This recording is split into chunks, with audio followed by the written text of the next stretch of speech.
안녕하세요. 한국학중앙연구원 디지털인문학연구소의 윤종훈이라고 합니다. 이번 영상에서도 저번 영상에 이어서 디지털 파빌리온을 직접 제작해보는 그런 실습 시간을 가져보도록 하겠습니다. 저번 시간에 간편하게 사용했던 마르즈파노와는 달리 이번 시간에는 KR파노라는 프로그램을 통해서 파노라마 씬이 담고 있는 공간과 연관된 이미지를 함께 보여주고 관련된 정보를 얻을 수 있는 외부 웹페이지로 바로 연결되어 넘어갈 수 있는 그런 장치를 추가하는 방법과 과정 또한 보여드리고자 합니다. 더 풍부한 콘텐츠와 정보 자원들을 담고 있는 파빌리온을 만드는 그런 과정이니 잘 따라와 주시면 매우 도움이 될 것 같습니다. 먼저 이 KR파노라는 프로그램을 실행시키면 다음과 같은 첫 화면이 뜹니다. 상단 가로줄에는 몇 가지 기능들이 있는데 그 중에서 저희가 사용할 것은 첫 번째에 있는 이 초록색 Make V2R라는 기능을 클릭을 해주겠습니다. 그러면 이렇게 가운데 초록색 아이콘이 박혀있는 조금 다른 화면으로 바뀌게 되는데 프로그램 좌측 하단에 있는 설정에서 V2R 멀티리스 config 라는 설정을 세팅을 하고 연계시키고자 하는 파노라마 이미지 파일들을 이렇게 드래그 앤 드랍으로 가운데 검은 화면에 던져주겠습니다. 마르즈파노에서 썼던 똑같은 이미지 파일들입니다. 네, 그러면 이렇게 자동으로 프로그램이 어떤 과정을 수행을 하면서 파노라마 이미지들을 이렇게 연계를 시켜줍니다. 이 매칭 과정이 완료가 되고 에디트 V2R을 누르면 이렇게 마르즈파노에서 했던 것처럼 각각의 파노라마 씬들을 오가면서 몇몇 기능들을 추가를 할 수가 있습니다. 이미지 바로 위에 상단 가로에 회색 버튼으로 된 몇 가지 기능들이 생긴 것을 확인할 수가 있는데요. 이 세 번째 Add Hotspot 기능을 누르면 현재 비추어지고 있는 이 파노라마 씬의 화살표가 생깁니다. 이 화살표는 마르즈파노에서의 화살표처럼 다른 파노라마 씬으로 이동하게 해주는 기능을 가지고 있습니다. 이 화살표를 원하는 곳으로 이동을 하고 클릭을 해서 이동되는 파노라마 씬을 지정을 해줍니다. 이런 식으로 각각의 파노라마 씬을 이동할 수 있는 핫스팟을 필요한 만큼 지정을 해주고 상단 회색 기능 도구에서 이제 Save to XML이라는 버튼을 눌러줍니다.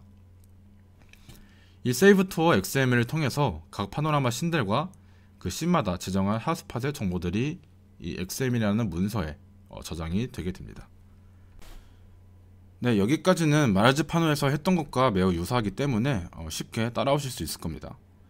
여기까지 이렇게 KR파노에서의 기본 설정이 끝나면 파노라마 이미지들에 있던 경로에 이렇게 V2R라는 폴더가 하나가 생성이 되는 것을 확인할 수가 있습니다. 이 V2R 폴더 안으로 들어가 보면 여러가지 파일들이 존재하는데요. 웹 환경에서 서비스하기 위한 이제 HTML 파일, 마르즈파노에서는 index HTML로 되어 있던 그것과 같은 형태의 파일입니다. 그리고 다른 파빌리온에 대한 전반적인 세부 정보들이 저장되어 있는 이 tour.xml 이라는 파일이 있는 것을 확인하실 수가 있습니다. 추가 기능들을 설정하기 전에 우선 기본 핫스팟 설정이 잘 완료되었는지부터 서버에 업로드해서 웹 환경에서 확인을 해보겠습니다. 저번에도 말씀드렸지만 이 영상을 듣고 계시는 분들은 이제 저희 교육 콘텐츠 시리즈의 챕터 2번 멀티미디어 콘텐츠 서비스 환경 구축을 통해서 개인 AWS 서버가 구축되어 있다고 전제를 하고 이 웹 임베딩 과정을 진행하도록 하겠습니다. 아직 개인 서버 환경이 준비가 안 되신 분들은 이 장의 교육 영상을 참고해 주시면 감사하겠습니다. 다시 본론으로 돌아와서 파이즐라 FTP를 통해 서버에 접속하여 파빌리온 데이터들을 업로드를 해보겠습니다. 똑같이 각각의 개인들이 가지고 있는 서버 정보들, 호스트, IP 주소, 사용자 이름, 포트, 그리고 키 파일 경로를 지정을 해주고 연결해서 서버로 들어가겠습니다. 마르즈파노에서 올렸던 것과 똑같이 최상위 경로 /로 우선 들어가서 var www html 순서로 디렉토리에 진입을 한 다음 여기서도 구분이 되도록 파빌리온 데이터를 담을 디렉토리를 이렇게 심화를 저는 설정을 했습니다. 따로 생성을 하나 해주겠습니다. 새로 생성한 디렉토리 안에 아까 확인한 v2어 폴더 전체를 드래그 앤 드롭으로 이 서버에 업로드를 시켜주도록 하겠습니다. 업로드 된 것을 확인하고 이제 투어.html 파일의 경로를 URL로 웹에 접속해서 한번 띄워보도록 하겠습니다. 이 경로로 들어가서 아까 kr판호에서 각 씬마다 지정한 핫스팟과 지정해준 씬으로 이동이 잘 되는지 확인을 해주시면 되겠습니다. 네, 이제부터는 심화 과정. 아까 kr판호로 제작한 강릉향교 파빌리온의 대성전이 있는 파노라마 씬에 관련된 이미지가 함께 보여지도록 설정을 한번 해보겠습니다. v2어 폴더에 있던 파빌리온의 정보가 담긴 이 투어.xml 문서를 살짝만 저희가 편집을 해서 이미지가 보여지도록 세팅을 해볼 텐데요. 이 투어.xml 파일은 그냥 열리지는 않을 테니 이렇게 오른쪽 마우스 클릭으로 연결 프로그램을 메모장으로 해서 안에 무엇이 들어있는지 이 투어.xml을 한번 열어서 확인해 보도록 하겠습니다. 네, 좀 생소하고 어지럽죠. 이 XML 파일을 메모장으로 열게 되면 여러 영어와 기호들로 된 내용들이 이렇게 보이게 될 겁니다. 생소하겠지만 전혀 두려워할 필요가 없습니다. 아까 kr판호로 만든 파빌리온의 정보들이 이 문자열로 담겨져 있다고 생각하시면 되는데요. 여기에 제가 알려드리는 문자열만 적절한 위치에 그대로 Ctrl+CV 복사 붙여넣기만 하면 이제 그런 새로운 기능들이 추가가 되는 것을 확인을 하실 수 있습니다. 우선 파빌리온에 삽입하고자 하는 이미지 파일을 먼저 세팅을 해야 할 겁니다. 방금 이 XML 파일이 있던 그 v2어 폴더 내에 제가 새로운 의미의 폴더를 이렇게 images라는 이름으로 하나 새로 만들어 주겠습니다. 그리고 이 폴더 안에 제가 파빌리온에 띄우고 싶어하는 이미지 파일을 하나 지정을 해서 넣어주도록 하겠습니다. 네, 여기까지 됐으면 다시 아까 투어.xml 띄운 메모장으로 돌아가서 가운데 정도로 쭉 내리다 보면 중간쯤에 이렇게 꺽쇠와 여기 씬 100으로 시작하는 문단이 이렇게 눈에 띄게 될 겁니다. 이 문단에 있는 문자열들이 바로 kr판호를 만들 때 구성했던 씬 100이라는 그 파노라마 씬 장면에 담겨져 있는 정보들입니다. 문단 아래쪽에 보시면 이렇게 핫스팟, 네임, 스팟 1, 2, 3 이렇게 하고 일종의 좌표값 같은 숫자들이 있는 것을 보실 수 있는데 이것들이 이제 아까 kr판호에서 저희가 지정한 그 핫스팟, 화살표들에 대한 정보들이라고 생각하시면 됩니다. 이제 그 아래에 이 밑에 핫스팟 네임 아래에 가장 마지막 부분에 이렇게 검은 화면에 있는 문자열을 그대로 복사해서 붙여넣기 하시면 됩니다. 이렇게요. 대신에 이 복붙 과정에서 URL 부분에 여러분 각자가 넣고 싶어 했던 이미지 파일의 경로와 이 파일명을 바꿔주시고 맨 아래 onClick open URL 이 괄호 사이에 있는 이 URL들도 자신이 원하는 URL로 설정을 해서 바꿔주시면 됩니다. 이 두 개만 바꿔주시면 됩니다. 이 URL은 파빌리온에서 해당 이미지를 클릭했을 때 저희가 연결되도록 해주기 위한 웹사이트 주소이고요. 이 두 가지 요소만 여러분들이 했던 것과 맞게 매칭시켜서 이 위치 그대로 복붙을 해주시면 됩니다. 저희가 새로 집어넣은 이 문자열에 있는 이 문자들이 어떤 정보를 담고 있는 키워드들인지는 이 화면을 통해서 간략하게 확인을 해보시면 될 것 같고요. 네, 이제 메모장 편집을 완료하였으니 이제 변경사항을 저장을 해주시고 이 변경된 정보들이 담긴 파일들을 서버에 다시 업로드를 해서 업데이트를 시켜줘야겠죠. 아까 편집한 이 투어 XML 그리고 뭐 투어 HTML 그리고 새로 만든 이 이미지 파일까지 모두 새로 포함시켜서 v2어 폴더 통으로 아까 동일한 서버 위치에 업로드를 시키겠습니다. 동일한 파일명들이 존재하고 저희가 변경한 버전의 파일로 대체하고자 하는 것이니까 아마 동일한 파일명들은 모두 덮어쓰기 처리를 해주시면 되겠죠.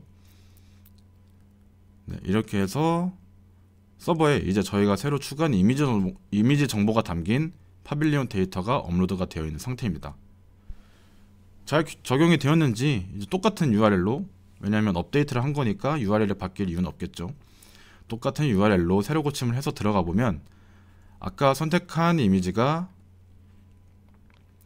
씬 100이라는 파노라마 씬에 이렇게 고화질로 잘 보여지고 있는 것을 확인할 수 있습니다.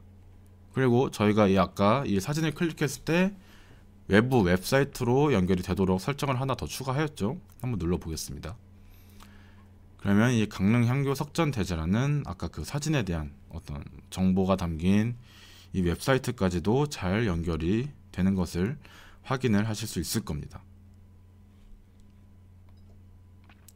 네, 다시 돌아가서 이제 이미지를 올려봤으니 저희가 만든 파빌리온이 보여주고 있는 장소에 대한 정보가 담긴 웹사이트 링크를 연결해 보겠습니다. 좀 눈치채신 분들도 있겠지만 방법은 동일합니다. 저희가 이미지를 클릭을 통해서 웹사이트로 연결을 해준 것처럼 방법은 똑같습니다. 이번에도 vTour 폴더로 들어가서 아까 이미지를 추가하기 위해 했던 것처럼 같은 tour.xml 파일 열어서 문자열을 추가하도록 할 겁니다. 똑같은 원리로 이번에는 다른 이미지 파일을 가져와 보겠습니다. 아까 이미지 파일을 넣기 위해 생성한 폴더로 들어가서 일종의 아이콘 이미지를 하나 더 추가해 주도록 하겠습니다. 이제 이걸로 세팅을 하게 되면은 파빌리온에 이 책 모양의 아이콘이 뜨게 되고 이것을 클릭했을 때 웹사이트로 연결이 되도록 설정이 되겠죠. 추가를 하고 다시 tour.xml의 메모장으로 돌아가서 이번에는 아까 그 웹사이트를 씬200, 이 씬200이 제가 기억하기로 그 전체를 조명하는 그 항공 사진일 겁니다. 이 씬200의 정보가 담긴 위치에 이제 아이콘을 추가를 할 텐데요. 다음 문자열을 해당 위치 씬200의 정보가 담긴 위치에 그대로 복사 붙여넣기를 하시면 됩니다. 이번에도 아까처럼 아이콘 이미지가 담긴 폴더 경로와 파일 이름을 체크해 주시고 onClick open URL 뒤 괄호 안에 이 아이콘을 클릭했을 때 이동시키고자 하는 웹사이트의 URL을 자신이 원하는 것으로 바꿔주시면 됩니다. 똑같죠? 이번에도 메모장 변경사항을 그대로 저장하고 아까처럼 vTour 파일들을 그대로 동일한 서버 위치에 업로드해서 덮어쓰기 해주면 정보가 업데이트가 되겠죠. 아이콘이 잘 삽입이 되었는지 웹 환경에서 한번 다시 확인해 보겠습니다. 동일한 URL 주소창에 입력해서 들어가 보면 씬200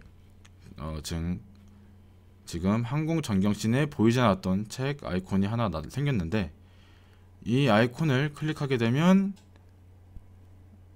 강릉 향교에 대한 정보가 담긴 웹사이트로 연결이 됩니다. 지금 아마 좀 오래 걸릴 텐데 그동안 강릉 향교를 구석구석 구경을 해보도록 하겠습니다. 마지막 대성전 옆에 있는 이미지를 통해서 이 장소에서 행해졌던 6.25 제사의 모습을 전시관처럼 동시에 같이 확인할 수 있고 아까처럼 클릭을 했을 때 이제 자체 웹사이트로 연결되어서 이 석전대제라는 이 제사에 대한 정보까지 저희가 동시에 얻을 수 있습니다. 그리고 이렇게 마당으로도 움직일 수 있고 이 수업을 하는 명륜당 내부 또 저희가 가상 전시관으로 확인할 수 있으며 명륜당 그리고 다시 하늘로 올라가서 클릭했을 때 이 링크가 연결이 되었죠. 이제 확인해 보면 강릉 향교에 대한 전체적인 설명이 담긴 이런 웹사이트까지도 연결이 된 것을 확인해 볼 수가 있습니다. 이러한 점들이 멀티미디어 콘텐츠가 적절히 융합된 파빌리온이 가지고 있는 강력한 장점이라고 할 수 있겠습니다. 장소와 공간 전체를 가상으로 구현을 하였고 그 안에 관련된 다양한 형태의 데이터와 웹 자원들을 동시에 체험할 수 있게 만듦으로써 서비스 사용자에게 현장감과 더 풍부한 관련 정보들을 제공해 줄 수 있는 것입니다. 지금까지 파빌리온의 개념, 원리, 그리고 간단하게 실제 파빌리온을 제작하는 방법까지 소개를 해드렸습니다. 이 방법들을 참고하고 발전시켜서 여러분들만의 스토리가 담긴 가상 전시관, 디지털 파빌리온을 한번 구상해 보시면 좋을 것 같습니다. 네, 이상으로 파빌리온 파트 교육 영상을 마치도록 하겠습니다. 감사합니다.